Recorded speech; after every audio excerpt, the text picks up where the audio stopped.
우리는 하나님의 가족이라는 공동체를 가지고 이게 아닌데요. 제 설교 슬라이드를 좀 올려주시면 감사하겠습니다. 하나님의 공동체, 가족이라는 공동체를 가지고 말씀을 듣고 있습니다. 우리 잠깐 좀 복습을 했으면 좋겠는데요. 좀 기억하시나 모르겠어요. 맨 첫 주에 제가 했던 설교 제목이 뭔지 기억하세요? 예, 기억이 잘 안 나시죠? 그래서 제가 올렸어요. 맨 첫 주에 뭐 했죠? 그 중에 제일은 사랑입니다. 좀 크게 같이 읽어주시면 감사하겠습니다. 그 중에 제일은 사랑입니다. 예, 그걸 다른 말로 하면은 우리가 가지고 있는 가장 중요한 가치인 거예요. 그걸 이제 core value라고 하는데 그것이 가장 중요하고 거기서부터 모든 것이 시작이 되는 것입니다. 하나님은 사랑이십니다. 그리고 그 사랑을 우리가 전하는 것입니다. 그리고 그 두 번째 주는 우리가 이렇게 얘기를 했어요. 우리 함께 읽어보도록 하겠습니다. 우리는 하나님의 가족입니다. 그 우리가 누구인지에 대해서 얘기를 해주는 거예요. 우리의 정체성이 무엇입니까? 그럴 때 하나님의 가족입니다라는 것, 그것을 함께 고백했으면 좋겠습니다. 그리고 세 번째, 네 번째 주에 이 얘기를 했었어요. 우리 함께 읽어보도록 하겠습니다. 우리는 서로 사랑하고 섬깁니다. 예, 사랑을 어떻게 합니까?라고 할 때 상대방의 필요가 뭔지를 보고 그것을 채워주는 섬김을 하는 것, 그것이 사랑이라는 거예요. 예. 그럴 때 그것은 무엇입니까? 하나님의 백성이 됐다면 어떻게 살아야 할까요? 라는 우리의 윤리에 대해서 얘기를 해주는 거예요.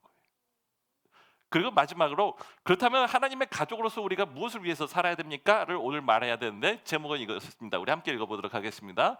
우리는 예수님의 증인입니다라는 그 부분에 대해서 설교를 하고자 합니다. 이미 앞에 천선생님도 설교를 너무 잘하셨고 우리 박찬영 집사님도 발표를 참 잘하셔서 굳이 제가 설교를 이렇게 많이 할 필요가 없을 것 같아요. 그래서 짧게 빨리 하고 넘어가도록 합시다. 우리 아주 예쁜 여자애가 앞에 있는데 너무 예쁘죠? 그렇죠? 근데 뭐가 좀 잘못됐어요. 뭐가 잘못됐죠? 단추를 잘못 꼈어요. 예. 그럼 단추를 잘못 끼면 어떻게 해야 될까요? 다시 풀어서 다시 해야 되는 거예요. 예. 우리 좋은 시가 하나 있어서 이렇게 제가 찾아봤어요. 천양희 씨의 단추를 채우면서라는 시예요. 단추를 채워보니 알겠다. 단추를 채우는 일이 단추만의 일이 아니라는 것을. 예. 단추를 채운 첫 단추, 첫 연애, 첫 결혼, 첫 실패. 누구에겐가 잘못하고 절하는 밤. 잘못 채운 단추가 잘못을 깨운다. 그래, 산다는 건 옷에 매달린 단추의 구멍 찾기 같은 것이야. 단추를 채워보니 알겠다. 여러분, 하늘을 맞춰갑니다. 그러면서 좀 생각을 하기를 바랍니다. 우리의 삶에는 잘못 채워준 단추가 있지 않습니까? 단추가 잘못 채워지면요, 다른 방법이 없어요. 이미 잘못 채워진 거에서 그 다음에 아무리 잘하려고 노력을 해도 잘못 채워진 건 고쳐지지가 않아요. 그럼 어떻게 해야 되죠? 다시 원점으로 돌아가서 원래의 잘못된 부분들을 바로잡는 일부터 시작이 돼야 된다라는 거예요. 그럼 어떻게 해야 될 수 있을까요? 라고 할 때 오늘 본문에 있는 마태가, 예수님과 마태 이야기가 그것을 잘 이야기를 하여 줍니다. 우리 함께 말씀을 읽도록 하겠습니다. 예수께서 거기서 떠나서 길을 가시다가 마태라는 사람이 세관에 앉아 있는 것을 보시고 말씀하셨다. 나를 따라오너라. 그는 일어나서 예수를 따라갔다. 예, 우리의 삶이 다시 단추가 채워지기를 바랍니다. 그 중에 가장 필요한 것은 무엇일까요? 예수님이 나를 찾아와서 나에게 말씀해 주시는 거예요. 왜 그렇죠? 여러분, 예수님은 길을 가다가 마태를 봤다라고 얘기를 하세요. 예수님은 선교사세요. 말씀이 육신이 되어서 우리 가운데 오셨고 하나님의 아들이 하늘에서 내려와서 이 땅에 오신 선교사세요. 그때 그 예수님이 하시는 일은 모든 잘못된 것, 하나님이 창조하신 이 세상은 너무나 아름답고 생명이 가득한 세상인데 그것이 잘못되어서 인간의 죄로 인해서 사람 간의 다툼과 인생의 망가짐이 있을 뿐만 아니라 모든 피조물들이 지금 고통받고 있어요. 그럴 때 하나님은 예수 그리스도를 통해서 그것을 다시 회복시키시는 재창조의 일을 하고 계시는 분이신 거예요. 마태를 부른 이유는 무엇입니까? 마태의 삶을 다시 창조하기 위해서라는 것이라는 거예요. 여러분, 마태라는 이름에 대해서 좀 생각을 하는데요. 마태를 복음서의 다른 부분을 보면 동일한 이야기가 나오는데 마태라고 부르지 않고 레위라고 불러요. 그러니까 마태는 이름이 두 개였던 거예요. 하나는 마태고 또 하나 이름은 레위라는 거예요. 근데 다른 복음서에서는 굳이 마태라고 부르지 않고 레위라고 불러요. 그것이 주는 의미가 있는 거예요. 원래 구약 시대에는 레위인이라는 사람들이 있었죠. 그렇죠?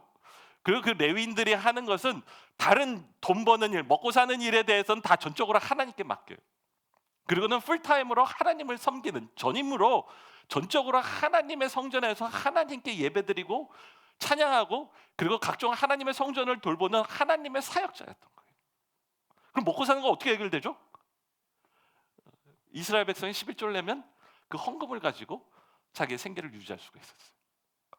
그렇다면 레위인을 부르시는 것은 무엇입니까? 사실은 그들은 이스라엘 전체를 대표하는 거예요. 모든 믿는 사람을 대표해서 우리의 삶은 하나님을 찬양하고 하나님을 영화롭게 하며 우리의 삶의 목적은 그 하나님과 동행하는 하나님의 길을 가고 하나님을 섬기는 것이 우리의 삶의 목적입니다 라고 고백하는 그러한 존재였다라는 거예요. 그런데 오늘 예수님이 만난 레위는 어떤 레위입니까? 정말 그가 전적으로 다른 걸 내려놓고 하나님을 섬기고 하나님을 추구했던 삶이었나요? 성경 말씀에 이런 말씀이 있죠. 먼저 그의 나라와 그의 일을 구하라. 그리하면 이 모든 것을 너희에게 더하시리라 그랬죠. 근데 레위는 그렇게 살지 않고 거꾸로 산 것 같아요. 그의 나라와 그의 일은 좀 제껴놓고 그러니까 교회 생활은 좀 적당히 하고 먼저 뭘 구했죠? 돈과 성공을 추구했던 사람. 물론 물질과 성공은 중요한 것입니다. 그러나 그것만이 다이고 그것을 위해서 뭐든지 할 수 있어라고 말하는 순간에 그는 자기의 삶의 목적이 무엇이고 무엇을 위해서 사는지를 잃어버린 사람이 된다라는 거예요. 그걸 말하고 싶었던 거예요. 그럴 때 예수님이 말씀하시는 나를 따라오라는 것은 무엇일까요? 그것은 첫 단추를 잘못 끼지 않았냐? 우리 마태 그림을 제가 이렇게 했는데 못된 탕가노리와 같은 그러한 세리가 되었는데 너의 잘못된 인생의 첫 단추를 내가 끼워줄 테니 나와 같이 가자라고 초대하는 한편으로는 명령이고 다른 한편으로는 초대의 말씀으로 그를 불러주는 거예요. 여러분 우리의 가장 중요한 것은 무엇입니까? 내가 누군지를 아는 거예요. 그리고 그 다음에는 우리가 무엇을 위해서 사는지를 정확하게 알고 그것을 향해서 나아가는 삶이 가장 중요해요. 아까 성교사님 얘기를 들으면서 참 마음에 감동이 많고 도전이 많이 됐어요. 그분들의 삶으로 보여주는 것은 무엇입니까? 먼저 하나님의 일 가운데 나를 드리면 그 다음에 하나님이 내 삶을 이끌어 가시는 동행의 기쁨을 누리는 삶, 창조의 목적에 맞는 삶으로 나를 이끌어 주겠다고 하나님이 약속해 주시는 거예요. 우리에게도 그러한 부르심이 있게 되기를 간절히 바랍니다. 예수님 나를 따르라라고 하는 것은 그러므로 사도 바울이 이렇게 표현을 해줘요. 함께 읽어보도록 하겠습니다. 누구든지 그리스도 안에 있으면 그는 새로운 피조물입니다. 옛 것은 지나갔습니다. 보십시오, 새 것이 되었습니다. 마태 이야기가 이거 아니에요? 그렇죠? 이전에도 존재했어요. 그러나 하나님의 창조하신 그 목적과 상관없는 삶으로 방황하고 살았어요. 그럴 때 예수가 나타나서 그와 관계를 맺고 그와 함께 동행하는 삶으로 초대했다라는 것은 이제는 하나님이 나를 만드신 그 삶의 목적에 맞는 그 삶으로 같이 나가는 새로운 창조물이 되고 새로운 구원받은 삶으로서의 초대하시는 거예요. 여러분 성경의 큰 그림은 이렇게 얘기할 수 있어요. 하나님 세상을 아름답게 창조하셨어요. 그러나 죄로 인해서 인류는 타락하고 세상은 망가지고 말았어요. 그럴 때 예수 그리스도께서 이 땅에 오신 것은 그것을 구원하시고 그리고 그 구원한 사람들이 온전하게 창조의 목적에 맞는 삶으로 살아가도록 변화시키는 삶을 하시는 것, 그것이 주님이 하시는 일이라는 거예요. 그럴 때 마태가 보여주는 것은 실제로 예수님은 이 땅에 오셔서 그 일을 하고 계시고 그리고 지금도 행하실 것이며 앞으로 그것을 완성할 거라는 것을 보여주시는 것입니다. 그러면 궁금한 게 있어요. 이 모든 은혜 가운데 마태가 잘한 게 하나가 있어요. 뭘 잘했을까요? 나를 따라오라고 할 때 마태가 어떻게 했죠? 일어나서 따라갔어요. 즉각적으로. 여러분 예수 그리스도를 우리도 믿어요. 그리고 은혜도 받아요. 그리고 하나님을 믿는다라고 고백을 하고 매주마다 와서 예배를 드리세요. 근데 한 가지 마태와 우리가 다른 게 있어요. 마태는 즉각적으로 삶이 변하고 삶이 회복되고 새롭게 되는 경험을 했는데 우리의 삶은 변합니까? 아니면 맨날 책밖에 밟듯이 돌아가고 있습니까? 변화를 원하는데 변하지 않을 때가 참 많다라는 거예요. 우리의 삶도 새롭게 재창조되기를 바래요. 마태와 같이 인생을 살다가 어느 날 돌아보니 후회할 것도 너무나 많고 내가 이렇게 살지 말았어야 된다는 후회들도 있을 거예요. 안 좋은 습관들이 변하고 바뀌기를 바라기도 해요. 지금보다 더 나은 뭔가 더 뜨겁고 더 뭔가 가치 있는 삶을 위해서 살고 싶은 그런 삶을 원하기도 해요. 근데 왜 변하지 않습니까? 은혜를 잘못 이해해서 그래요. 여러분 서양 사람들은요 은혜를 어떻게 이해하냐면 말씀을 듣고 이해가 되면 은혜라고 얘기를 해요. 예, 그럼 한국 사람들은 은혜를 뭐라고 얘기할까요? 말씀을 듣고 웃고 울으면 은혜라고 얘기를 해요. 예. 그럼 이제 그 은혜를 합쳐야 되겠죠. 그게 아니라 말씀을 듣고 이해가 되고 그리고 감동도 있을 뿐만 아니라 그때 그런 다음에는 우리의 삶이 그 말씀대로 행하는 예수님이 가라는 그 길을 예수님과 함께 동행하는 삶의 행동이 있어야만 된다라는 거예요. 그게 없으니까 여기서는 이해도 된 것 같고 여기서는 은혜도 받은 것 같은데 감동도 된 것 같은데 실행이 없고 따라감이 없으니 삶이 변하지가 않는 거예요. 그러므로 중요합니다. 우리에게 가장 중요한 것 중에 하나는 뭡니까? 이제는 말씀이 들었습니까? 그대로 가세요. 아까 초림 전사님 뭐라 그랬죠? 사랑스러워서 사랑하는 겁니까? 사랑하려고 하는 겁니까? 사랑하려고 하는 거죠.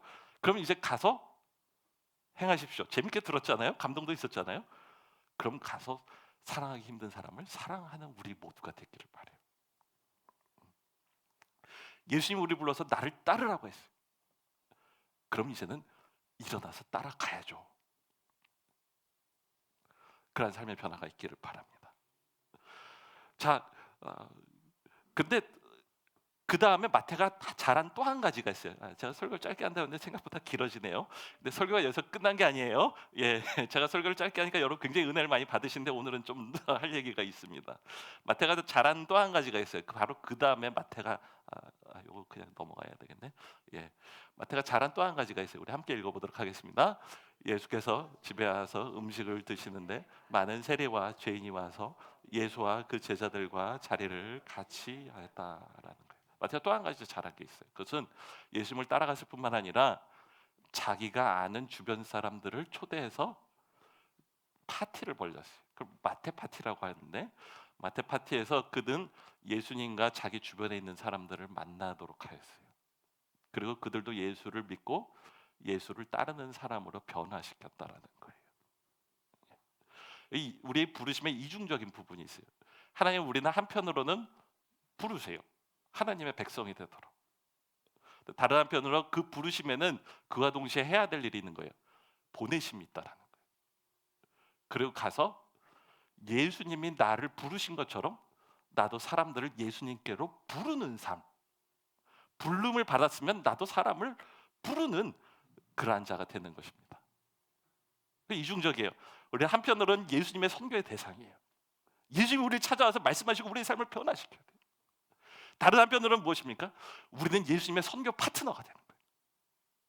그러므로 우리도 이제는 하나님의 세상을 회복시키고 변화시키는 그 삶에 동참하는 그러한 사람으로서 불러주는 거예요.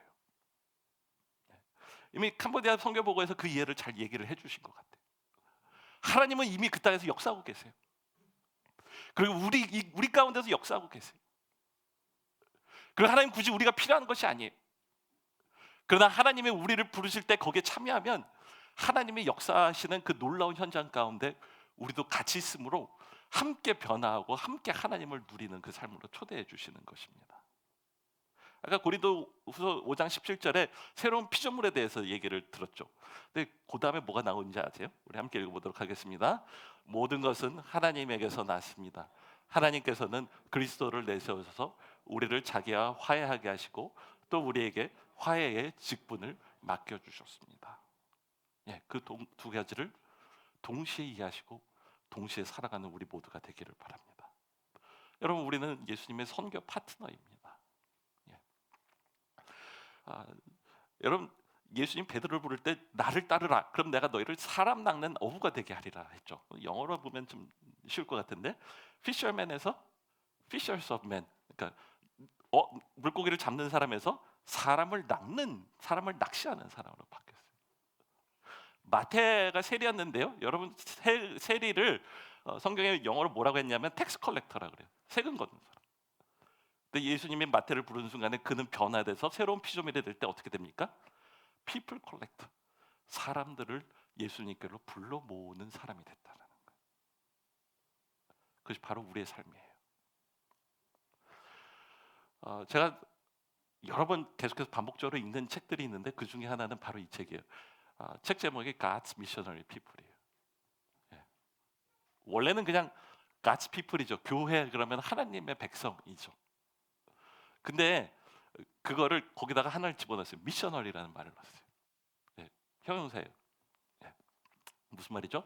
교회는 본질적으로 그 목적이 선교를 위해서 존재하는 거예요.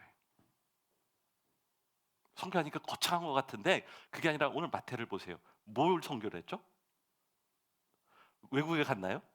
아니면 막 사회를 변화시키는 어마어마한 사업을 했나요? 그게 아니라 자기 영향력 있는 주변 친구들을 불러 모았을 뿐이에요. 그러나 교회 밖에 있는 그 사람들에게 예수를 소개할 때 그것은 세상을 변화시키는 하나님의 선교에 참여하는 일이었다라는 거예요. 근데 그거를 어느 분이 이렇게 책을 번역하면서 이해하기 쉽게 이렇게 번역을 했어요. 책 제목을 모이는 교회, 흩어지는 교회라고 번역을 했어요. 그 일 가운데 우리가 어떤 사람인지를 정확하게 알고 무엇을 하면서 일주일을 살아갈지를 잘 말해주는 거예요. 모여서 하나님의 백성을 하나님께 예배하고 서로 사랑합니다. 그리고 세상에 나가서 흩어져서 각각 하나님이 나에게 주신 영역 가운데 하나님의 선교의 일을 감당하는, 하나님이 하시는 일에 동참하는 그 일, 대단한 일 아닙니다. 큰 일이 아닙니다. 작은, 큰 꿈을 꿈지만 작은 한 걸음 한 걸음을 나아가는 우리 모두가 되기를 바랍니다. 또 한 가지를 얘기를 하고 맞춰볼게요. 그럴 때 가장 중요한 것은 영혼을 구원하는 일일 거예요. 예수를 알지 못하는 사람이 예수를 믿고 하나님의 백성이 되는 게 가장 소중한 일이에요. 그런데 또 한 가지 중요한 일이 있어요. 하나님은 아까 재창조라고 얘기했잖아요. 사람의 영혼만 구원하는 게 아니라 온 세상에 하나님의 피조물이 정상적으로 회복되기를 바라세요.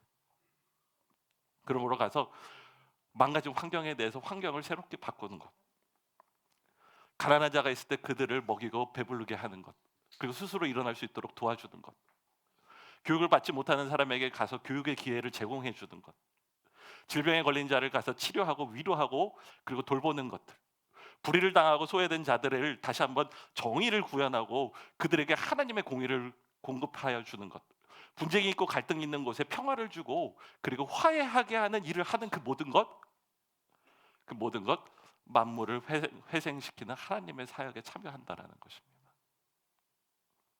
그럴 때 우리 모두는 그 일을 참여하는 그러한 하나님의 백성이 되기를 바랍니다. 기도하겠습니다.